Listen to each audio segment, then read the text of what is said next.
तो पूरी तफसील आपके सामने आ गई और एक बात ये तय पाई कि हम इलेक्शन कमीशन ऑफ इंडिया से ये अपील कर रहे हैं कि जो लिस्ट ऑफ डॉक्यूमेंट्स उन्होंने दिए हैं 13 डॉक्यूमेंट्स, उसमें अगर आप देखेंगे कि तेलंगाना में परमानेंट रेजिडेंस सर्टिफिकेट नहीं, उसका लिस्ट ऑफ डॉक्यूमेंट्स है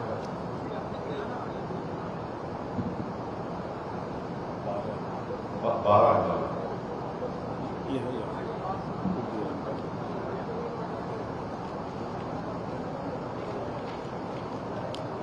तो अगर आप देखेंगे लिस्ट ऑफ डॉक्यूमेंट्स जो है 12 डॉक्यूमेंट्स हैं, जिसमें से एक परमानेंट रेजिडेंस सर्टिफिकेट जो स्टेट गवर्नमेंट का दिया हुआ वो तो तेलंगाना में नहीं है। परमानेंट रेजिडेंस सर्टिफिकेट है ही नहीं हमारे पास, इसलिए कि हम नहीं चाहते कि कोई दूसरा स्टेट से आकर हमारी नीट और इंजीनियरिंग के सीटों में हिस्सा ले सके। तो एक वो चला गया, दूसरा है एनआरसी नेशनल रजिस्ट्रेशन सर्टिफिकेट जो नहीं हुआ यहाँ पर, वो भी एक उससे वो भी चला गया। तीसरा है 10 फैमिली रजिस्टर जो स्टेट गवर्नमेंट का हो, वो भी नहीं है। तो कैटेगरी नंबर 6, कैटेगरी नंबर 9 और 10 माने 12 में से 3 तो तेलंगाना में है, 12 में से 3 तो तेलंगाना में नहीं है। क्या क्या नहीं है, फिर से बोल रहा हूं मैं, परमानेंट रेजिडेंस सर्टिफिकेट तेलंगाना में नहीं दिया जाता, किसी को भी नहीं दिया जाता। फिर NRC national register of citizen वो तेलंगाना में नहीं हुआ, और फैमिली रजिस्टर जो स्टेट गवर्नमेंट का दिया हुआ वो भी नहीं दिया जाता। तो 12 डॉक्यूमेंट्स वैसे तो तेलंगाना में तो 3 है ही नहीं।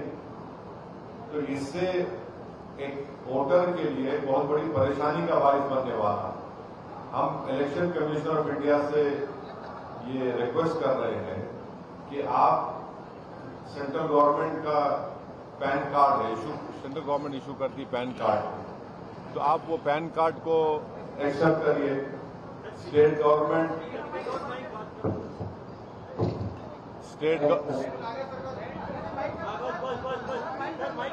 हाँ, माइक की जरूरत है।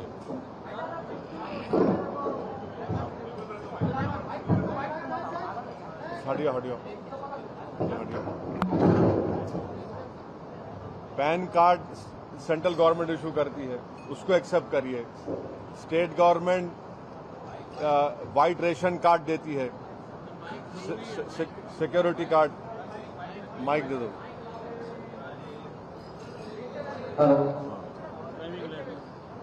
ड्राइविंग लाइसेंस भी स्टेट गवर्नमेंट देती है। स्टेट गवर्नमेंट का ड्राइविंग लाइसेंस इशू करते, सिक्योरिटी कार्ड जो रेशन मिलता है वो स्टेट गवर्नमेंट देती है, और सेंट्रल गवर्नमेंट पैन कार्ड देती है। और खुद इलेक्शन कमीशन ने कहा कि ये जो 12 डॉक्यूमेंट की लिस्ट है वो एग्जॉस्टिव नहीं है।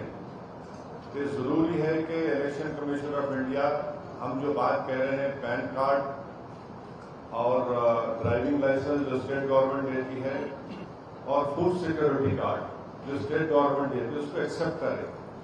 ये बहुत जरूरी है। दूसरी बात ये, हमारे पास एक डेटा हमारे पास आया है, कितना ऑफिशियल है अनऑफिशियल है मेरे को नहीं मालूम, मगर अगर ये ऑफिशियल है तो ये बहुत परेशानी की बात है। मिसाल के तौर पर संगारेड्डी डिस्ट्रिक्ट में 5 असेंबली कॉन्स्टिट्यूंसीज हैं। ये मसला है एनोमलीज का। एनोमलीज का मसला ये है कि मिसाल के तौर पर ये जो वहां के हमारे को मिला है, जहीराबाद असेंबली कॉन्स्टिट्यूंसी में टोटल इलेक्टर्स है 2,82,236 और इलेक्टर्स अनमैप्ड है 92,966। टोटल मैप इलेक्टर्स जो जब हुआ है थोड़े दिन पहले का होगा 1,89,270, माने 2,82,236 में 1,89,270 मैप हो गए। परसेंटेज 67% है। अब इलेक्टर्स विद एनोमलीज कितने हैं? 1,79,079। यानी सिर्फ 10,000 वोटर्स का मैपिंग सही हुआ है। अब एनोमलीज का मसला हम इलेक्शन कमीशन ऑफ इंडिया से रिक्वेस्ट करेंगे कि एनोमलीज को आप कैसे दूर करेंगे। वैसे ही आप देख लीजिए, जहीराबाद कॉन्स्टिट्यूंसी है 39 जहीराबाद, 2,57,090 टोटल इलेक्टर्स है। इलेक्टर्स अनमैप्ड है 1,11,296। मैप जो हुए हैं 1,45,794 आउट ऑफ 2,57,090, माने 56.71% मैपिंग हुई है संगारेड्डी में। अब आप इलेक्टर्स विद एनोमलीज देख लीजिए, आउट ऑफ 1,45,794 जो मैप हुए हैं उसमें से 1,31,936 एनोमलीज है, 90% एनोमलीज है। और हो सकता है कि अगर ये एनोमलीज रहेंगे तो ड्राफ्ट लिस्ट में नाम नहीं आएगा इन लोगों का, आ भी सकता है, नहीं आ भी सकता। अब एनोमलीज क्या है? एनोमलीज ये है कि फादर और सन या डॉटर में 15 इयर्स का डिफरेंस है तो एनोमली है, 6 बच्चे रहे तो एनोमलीज है, और ग्रैंडफादर और ग्रैंडसन में कितना 40 इयर्स का फर्क रहा तो एनोमलीज है। ये कैसा होगा बताइए। अच्छा, एक बात याद रखिए, इलेक्शन कमीशन को हम बता रहे हैं, आपको भी बता रहे हैं कि 2002 की वोटर लिस्ट ये मैन्युअली इलेक्शन कमीशन ने किया है, इसमें वोटर की गलती नहीं है। इलेक्शन कमीशन ऑफ इंडिया ने 2002 की वोटर लिस्ट को मैन्युअली किया। जब आप गलती कर रहे तो उसकी सजा मैं कैसे भुगतूंगा? मेरे को सजा क्यों दे रहे आप? 2002 में आपने किया था, अब वही। अच्छा, और एक चीज क्या है, अब कोई सैयद मुश्ताक है 2002 में, 2025 में एस मुश्ताक आ गया, मेरी क्या गलती है भाई उसमें? ये भी एनोमली हो सकती है। तो हम इलेक्शन कमीशन ऑफ इंडिया से ये डिमांड कर रहे हैं कि आप एनोमलीज को देखिए, और मैं आपको गारंटी के साथ बोल रहा हूं कि कई ऐसे बीएलओस है संगारेड्डी के, वो खुद एनोमलीज में है, उनके कई बड़े बड़े स्टाफ एनोमलीज में है। तो ये चीज बहुत इंपॉर्टेंट है। दो चीज इंपॉर्टेंट है जो इलेक्शन कमीशन ऑफ इंडिया से हम रिक्वेस्ट करेंगे कि जब वो मीटिंग करेंगे ऑल पार्टी, क्योंकि 25 जून से एसआईआर शुरू होगा तेलंगाना में, तो इस पर गौर करें। तीसरी बात, हम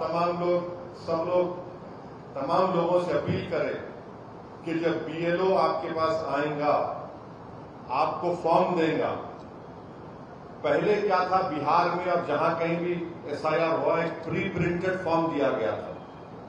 अब नहीं मालूम हमको कि इलेक्शन कमीशन सुन रहे कि एम्प्टी फॉर्म दे देंगे, इलेक्टर को भरना पड़ेगा, फिल करना पड़ेगा। तो ये इसके ऊपर भी क्लैरिटी की जरूरत है। देखिए, इतना बड़ा एक्सरसाइज जब होने जा रहा है, आप सिर्फ 25 से पहले 10 दिन पहले ऑल पार्टी मीटिंग करके नहीं बोल सकते। अभी से क्लैरिटी दीजिए। और बीएलओस का काम यह है कि वो हर घर पे जाना, इलेक्टर्स का काम यह है कि जब बीएलओ आता है तो वो फॉर्म लेकर उसको, फॉर्म को अगर फिल करना है तो जिस तरीके कार से फिल करें, अगर प्री फिल्ड है तो उसको साइन करके उस पर लेटेस्ट 2 फोटो लगाए, और खुद अगर आप एन्यूमरेशन फॉर्म को देखेंगे उसके नीचे जहां पे साइन करना है, इलेक्टर के बिहाफ पर उनके रिलेटिव साइन कर सकते हैं, और क्या उनका रिश्ता लिखे वो भी हम अपील कर रहे हैं। बहुत से लोग क्या है, वर्किंग फैमिलीज है, हस्बैंड वर्क करते हैं, कभी वाइफ वर्क करते हैं, तो घर में जब हस्बैंड नहीं है तो वाइफ साइन करके दे सकते हैं कि ऑन बिहाफ ऑफ हस्बैंड मैं साइन कर रही हूं। हस्बैंड है, वाइफ नहीं है, तो वो साइन करके अपना रिश्ता लिख सकते हैं। ये बहुत जरूरी है। और हम तेलंगाना के चीफ मिनिस्टर से भी रिक्वेस्ट कर रहे हैं कि as a chief minister of election commission of India को आप बोलो, आप भाई देखिए, कई स्टेट गवर्नमेंट के डॉक्यूमेंट्स है जो स्टेट गवर्नमेंट इशू करती है, उसमें और आप इंक्लूड कराइए, चाहे वो ड्राइविंग लाइसेंस हो, फूड सिक्योरिटी कार्ड, ऐसे कई चीजें हैं जो उस list of 12 list of documents में नहीं है। तो मैं उम्मीद करता हूं कि चीफ मिनिस्टर ऑफ तेलंगाना भी इलेक्शन कमीशन कोई बताएंगे कि स्टेट गवर्नमेंट कितने डॉक्यूमेंट्स यहाँ के इलेक्टर्स को या के रहने वालों को देती है?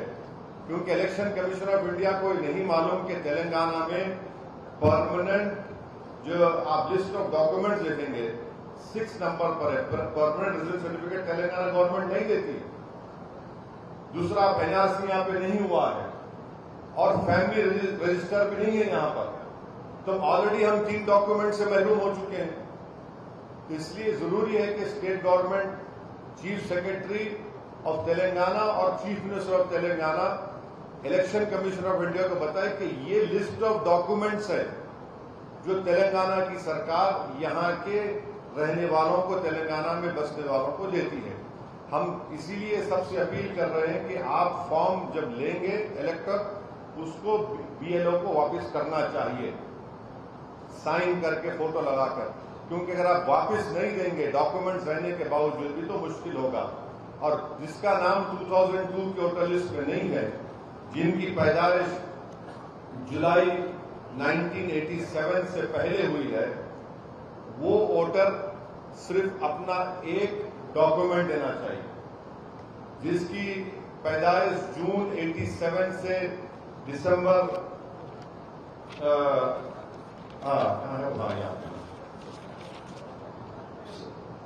30 जून 87 से लेके 2 दिसंबर 2004 के दरमियान में जिसकी पैदाइश हुई है, वो वोटर अपना एक डॉक्यूमेंट और अपने पेरेंट्स में से किसी का एक डॉक्यूमेंट दे।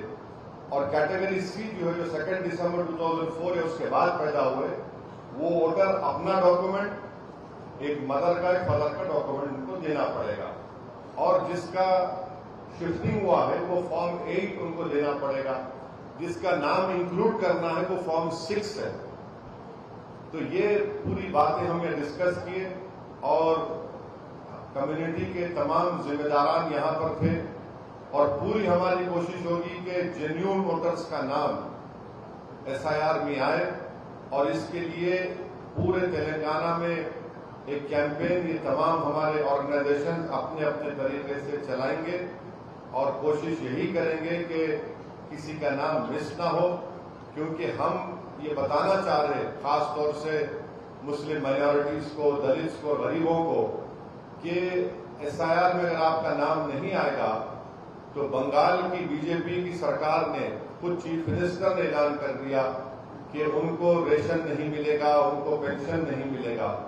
तो ये इस तरह का काम वहां पर हो रहा है। तो ये हमारा सिर्फ काम तेलंगाना के हद तक नहीं है, बल्कि फ्यूचर में आप देखेंगे कि नेक्स्ट मंथ से महाराष्ट्र और दिल्ली, उत्तराखंड में भी होने जा रहा है। तो वहां की जनता से भी अपील करेंगे कि इसको बड़ा संजीदगी से आप लीजिए, अपने नामों को एसआईआर में शामिल कराने के लिए सही तरीके से तैयारी करिए, डॉक्यूमेंटेशन सही करिए, क्योंकि बाज ताकतें इस मुल्क में ऐसी हैं जो कोशिश करेंगी नाम ना आए और फिर उसके बाद उनको स्टेटलेस बनाने की बातें भी हो रही हैं, आप सुन रहे हैं कौन कह रहा है। तो ये हमारी पूरी कोशिश यही है कि तेलंगाना में एसआईआर जो शुरू हुआ है इसको सही तरीके से हो और हम जो demand election commission of India के सामने रखे हैं, जो डिमांड हम स्टेट गवर्नमेंट और चीफ मिनिस्टर और चीफ सेक्रेटरी से कर रहे हैं, हम उम्मीद करते हैं कि वो भी इसका सीरियसली संजीदगी से नोट करके इलेक्शन कमीशन ऑफ इंडिया को वो उस बारे में उनको बाखबर करेंगे, उनको इन्फॉर्म करेंगे, ताकि लोगों को तकलीफ न हो सके और वो एसआईआर को कामयाबी से अदा कर सकें। मुझे और आप जानते हैं कि एमआईएम पार्टी ने पूरे इंडिया में कोई पॉलिटिकल पार्टी ने इस तरह का ऐप क्रिएट नहीं किया। एमआईएम पार्टी ने एक ऐप बनाया है जिसमें 2002 के वोटर लिस्ट और 2025 की वोटर लिस्ट है, जिसके जरिए से हम लोग पिछले 45 डेज से मुख्तलिफ तेलंगाना के असेंबली हल्क़ात में मुकामात पर हम इलेक्टर्स की मदद कर रहे हैं। हजारों की तादाद में लोगों को उससे फायदा हुआ है। उसमें कोई हिंदू, मुस्लिम, दलित नहीं है, सब लोग आ रहे हमारे पार्टी हेड ऑफिस को और हम उस ऐप के जरिए से उनकी मदद भी कर रहे हैं। बहुत से लोगों को हम अपना ऐप भी दिए हैं, ट्रेन करके दिए हैं। उसी तरह का ऐप हम महाराष्ट्र में बनाए हैं, महाराष्ट्र में भी काम चल रहा है, दिल्ली में भी हम बनाए हैं वहां पे दिल्ली के जिम्मेदारों को बुलाकर उनको ट्रेनिंग दे रहे हैं। बास ऑर्गेनाइजेशन से हमसे अपील की उत्तराखंड का भी बनाइए, तो इंशाल्लाह उत्तराखंड का भी हम ऐप बनाकर उनको ट्रेनिंग देंगे ताकि मैपिंग आसानी से हो सके और डॉक्यूमेंट्स लोग जल्द से जल्द बनाकर अपने नामों को सही तरीके से इंक्लूड कराएं। ड्राफ्ट लिस्ट आने के बाद भी खुदा न खास्ता किसी के नाम अगर मिस हुए हैं तो हम लोग ये तय करें कि हम लोग अपनी एक लीगल टीम को भी तैयार रखेंगे ताकि जो जेन्युइन वोटर्स के नाम खुदा न खास्ता मिस हुए उनको कैसा हम लीगली उनकी मदद कर सकते, वो भी आज की इस मीटिंग में तय पाया है। मेरी आप तमाम से गुजारिश है कि इस पर्टिकुलर सब्जेक्ट पर अगर आपको कुछ पूछना है तो प्लीज जरूर पूछिए। दूसरा सब्जेक्ट भी आप पूछ सकते हैं, आपका इख्तियार है, मगर दूसरा सब्जेक्ट पूछने से क्या हो जाएगा, वो ये मेन सब्जेक्ट डायल्यूट हो जाएगा। तो आप लोगों को जहमत इसलिए दी गई थी, यही हमको कहना है। कांग्रेस कहती है और बाकी पार्टी कह रही है कि एसआईआर की वजह से वेस्ट बंगाल ममता बनर्जी हार गए। क्या लगता है कि एसआईआर सेम वेस्ट बंगाल की? देखिए, आपका क्वेश्चन का एक पार्ट का आंसर करूंगा एसआईआर के ऊपर, और इस सवाल के बारे में पहले बोल चुका हूं, मगर ये बात सच है कि 27 लाख लोग के नाम बंगाल में नहीं आए। जो सुप्रीम कोर्ट ने कोलकाता हाई कोर्ट से कहा कि ट्राइब्यूनल बनाए, उस ट्राइब्यूनल ने पूरा काम नहीं कर सके, तो वो तो फैक्ट है कि एसआईआर में इतने लोगों के नाम नहीं आए। जी no, we are through you we are requesting him that, because you see, if you see the list of 12 documents, in these 12 documents we don't have permanent residence certificate is not in it. Please hear me out. Please hear me out. The list of 12 documents which Election Commission of India has given, on the 6th number it is permanent residence certificate, which Telangana government does not give because of we don't want other students from other states to come and take away the NEET or MCET seats. Then we don't have NRC, 9 number. We don't have family register also. What we can, that is why we are requesting the Election Commission of India and the Chief Secretary, the Chief Minister, is that the driving license and the food security card is issued by the state government, as there are many documents, and PAN card also can be accepted. And the Election Commission has said at many times that this list of 12 documents is not exhaustive.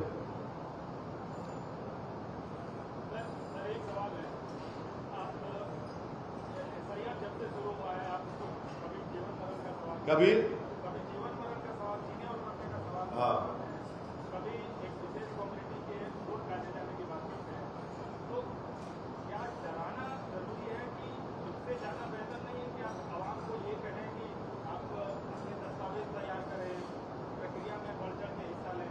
डराने का जो पूरा प्रक्रिया जो है, क्योंकि आप पे आरोप है कि आप डरा रहे हैं, एक विशेष कम्युनिटी को डरा नहीं, डरा नहीं रहे हैं। कोई कम्युनिटी डरती नहीं है सिवाय अल्लाह के, डरा नहीं रहे हैं। हमारी इखलाकी जिम्मेदारी है कि हम उनको बाखबर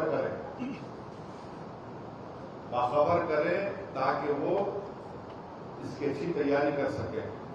अब आप मेरे को बताइए, आसाम में सुप्रीम कोर्ट मॉनिटर्ड एनआरसी हुआ, 18-19 लाख लोगों के नाम नहीं आए, उसमें से सिर्फ 2 लाख मुसलमान के नाम ही आए। माँ बाप की सबको हेमंत बिस्व शर्मा ने एक मर्तबा ने आपके चैनल ने खुद कैरी किया कि उन लोगों को जो नॉन मुस्लिम उनको सिटीजनशिप दे देंगे, जो मुसलमान है उनको फॉरेनर्स ट्राइब्यूनल जाना पड़ेगा। अब बताइए, ये डिस्क्रिमिनेशन नहीं है तो क्या है? सिर्फ वोट डालने के हक से महरूम नहीं हो रहे आप, आपकी शहरियत, आपकी सिटीजनशिप को क्वेश्चन किया जाएगा। और दूसरी बात, सुप्रीम कोर्ट का जजमेंट जो अभी मौलाना आबिदीन साहब ने बताया, सुप्रीम कोर्ट ने जजमेंट में कहा कि ईसीआई उन लोगों के नाम जो एसआईआर में नहीं आएंगे उनको कॉम्पिटेंट अथॉरिटी को फॉरवर्ड करे। कॉम्पिटेंट अथॉरिटी कौन है? Ministry of home affairs. अब मिनिस्ट्री ऑफ होम अफेयर्स जाए तो मिनिस्ट्री ऑफ होम अफेयर्स क्या करेगी? मेरी सिटीजनशिप को क्वेश्चन करेगी ना, जिसका नाम नहीं आया। तो अब सिटीजनशिप का मसला जिंदगी और मौत का नहीं है तो क्या आम खाने का है, या फिर हमें अंगूर नहीं खाया तो जिंदगी मौत का ही मसला है ना ये।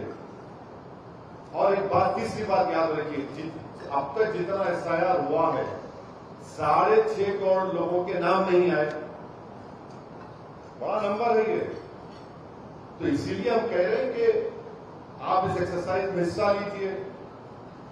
और आए दिन हम सुनते हैं जो क्या बोलते हैं, आपके बड़बोले, ऐसे बड़बोले हैं जो बोलते थे ये इलाके में हम सर्जिकल स्ट्राइक करेंगे, याद है ना आपको।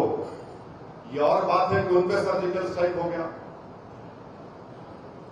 ये चीजें हैं, तो मैं खाली याद दिला रहा हूं आपको, थोड़ा मेमोरी है मेरी, कुछ मेमोरी है। तो इसीलिए हम बोल रहे हैं कि भाई एसआईआर हमारे लिए इंपॉर्टेंट मसला है। अगर आप मेरे को बोलेंगे तुम सिटीजनशिप प्रूव करो, तुम्हारा नाम नहीं आया, तो कैसा करूंगा बताइए भाई। जो अब मैं खबरस्तान को ले जाकर तो नहीं बोल सकता ना, देखो यहां पर मेरे परदादा के दादा है, खबर है। तो इसीलिए हम बोल रहे हैं कि बड़ा इंपॉर्टेंट इश्यू है और इसको सीरियस लेने की जरूरत है। और खासतौर से जो सुप्रीम कोर्ट का जजमेंट आया, जिसको हम गलत मानते हैं, बट सुप्रीम कोर्ट का जजमेंट है, supreme court is supreme but not infallible.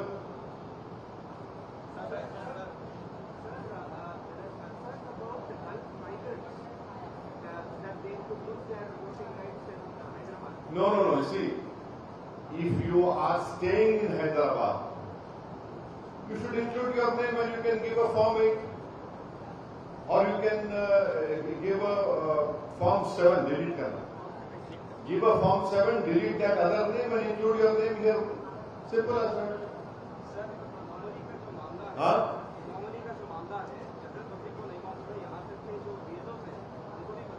मैं तो बता दिया ना आपको।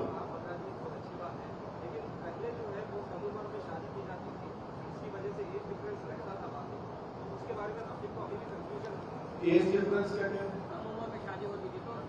हाँ भाई, तो वो देखिए 2000 सब बताना चाहिए। 2002 की वोटर लिस्ट कौन बनाया उसको? आप बनाए, इसीलिए बनाया। अगर उसमें गलत है तो मैं कैसा जिम्मेदार हूं भाई मेरे? अगर आप गलती करेंगे तो उसका बोझ मेरे पे क्यों डाल रहे आप?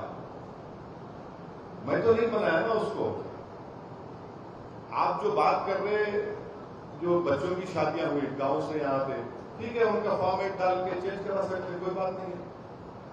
प्रॉब्लम क्या हो रहा, शेख महबूब SHEIKH है, अब 25 टोटल इसमें SH हो गया। मोहम्मद महबूब है, MUHHAMMAD है, 25 में M महबूब हो गया। एनॉमली कर दे रहे आप। 6 बच्चे हैं, जैसा मेरे को भी है। अब मैं डर रहा हूं कहां मेरा नाम एनॉमली में आता बोल के। मोदी जी के खानदान में भी 6 है, अमित शाह के खानदान में भी 6 है, उत्तर प्रदेश के चीफ मिनिस्टर के परिवार में भी 6 है। मर यहां हो रहा, और फिर वाली फादर और सन में, डॉटर में 15 इयर्स का डिफरेंस था, एनॉमली हो गया। तो ये इसके ऊपर इसीलिए ईसीआई से अपील कर रहे हैं कि इस पर क्लैरिटी दीजिए आप।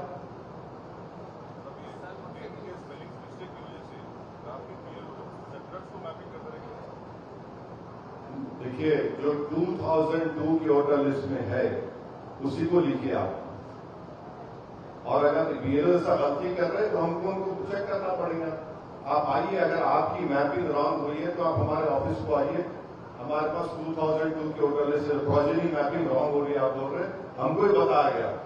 अब नाम है फादर का अब्दुल रहमान, बेटे का नाम आ रहा रामस्वामी, कैसा होता बोलवा? ये फादर रामस्वामी, बेटे का नाम अब्दुल रहमान कैसा हो सकता है? तो ये इस चीज का अगर ऐसा हो रहा है तो उसको सही करने की जरूरत है।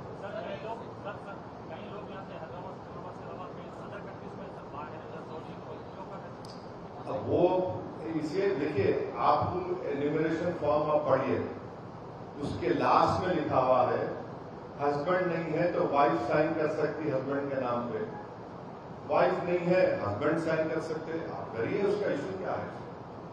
इस तरह से बंगाल का मसला उठाया गया था कि कई लाखों लोगों को नाम बदल कर दिए गए, तो ऐसे में जो सयाद की कड़िया है वो बैंक टू एनआरसी से जाकर मिलती है, क्योंकि डिलिमिटेशन और फिर जो है रिजर्वेशन फीस को लेकर के क्या? एक मिनट, आप बात को बहुत खींच दे रहे, लंबा खींच दे रहे। सुनिए, मैं समझाता हूँ, समझ गया आपका सवाल, माफी चाहता हूँ, समझ गया। एनआरसी जो काम एनपीआर एनआरसी से होना था, वो काम सुख ईसीआई कर रहा है। एनपीआर एनआरसी जो है कानून है जो मिनिस्ट्री होम अफेयर्स करता है। यही बात हम पार्लियामेंट में खड़े होकर मैंने कई स्पीचेस में कहा कि NPR NRC ministry home affairs कर रहा है, मगर अब इलेक्शन कमीशन ऑफ इंडिया कर रहा है और फिर सुप्रीम कोर्ट ने उसको अपील कर दिया है। तब तो एनपीआर एनआरसी की जरूरत ही नहीं है, यही आपका एनपीआर एनआरसी है। देखिए, एनपीआर एनआरसी तो यही होने वाला है। अब आप जो बात कर रहे हैं वो सेंसस के थ्रू होगा, डिलिमिटेशन सेंसस के मुताबिक होगा, वोटर लिस्ट के मुताबिक नहीं होगा। बंगाल के अंदर टीएमसी के बीजेपी से वहां हिमायत का ऐलान किया है जेपीए के साथ, तो ऐसे में वहां मेजोरिटी बढ़ जाएगी, क्योंकि क्या नहीं, आप देखिए, प्लीज मैं आपको रिक्वेस्ट कर रहा हूँ, अपन का हफ्ते के दिन आ जाइए, बात करिए, आप कभी एसआईआर पर बात करिए। मेरे को मालूम था उस रास्ते पे लेके जा रहे हैं, रुक जाइए। सर, हैदराबाद में पार्टी बहुत अच्छा काम कर रही है एसआईआर को लेकर, मगर बीएलओ की तरफ से बहुत जगह ऐसा देखा जा रहा है रिस्पॉन्स नहीं आ रहा है, इसकी शिकायत कहाँ पे है? बीएलओ नहीं कर रहे काम तो आप जाकर ईआरओ को बोलिए, ईआरओ समझ में नहीं आया तो डिस्ट्रिक्ट इलेक्टोरल ऑफिसर को बोलिए, सीओ को बोलिए, ईसीआई को बोल सकते हैं आप, और आप ईमेल करिए कि आपका बीएलओ नहीं आया, या हमको इन्फॉर्म करिए। इलेक्शन कमीशन ऑफ इंडिया के तहत BLS booth level agents nominate हो रहे हैं हर पॉलिटिकल पार्टी के, हमारे भी रहेंगे, हमारे पार्टी के, हम भी वहां पर रहेंगे, हमको बताइए आप। ये सबको मिलके काम करना है, समझे ना? आपके पेट में दर्द है, मैं दवा खाए तो कम नहीं होता, सबको मिलकर करेंगे तो हम लोग सबके नाम इंक्लूड करा सकते हैं। और खासतौर से जो पढ़े लिखे नौजवान लड़के लड़कियां हैं, मेरी उनसे रिक्वेस्ट है कि वो आगे बढ़ें और इसमें हेल्प करें। Yes sir.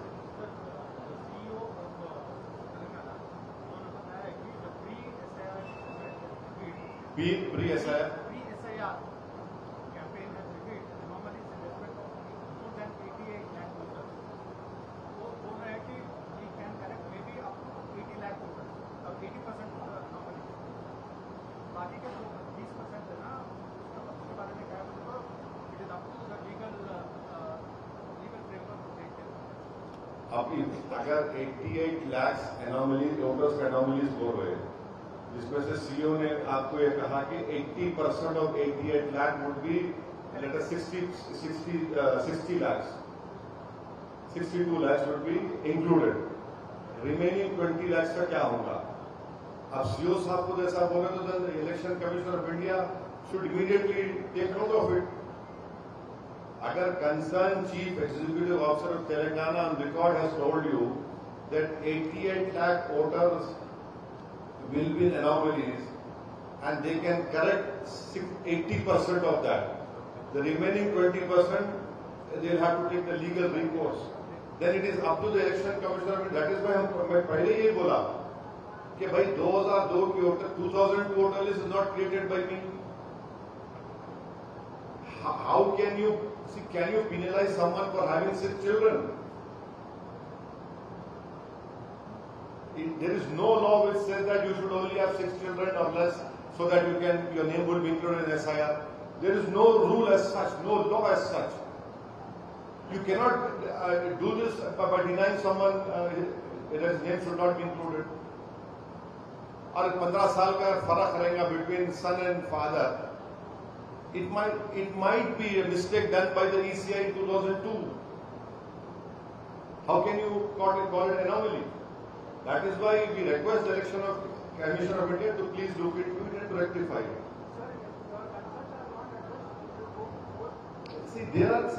Of course, all legal avenues we will explore, we will take up all legal avenues.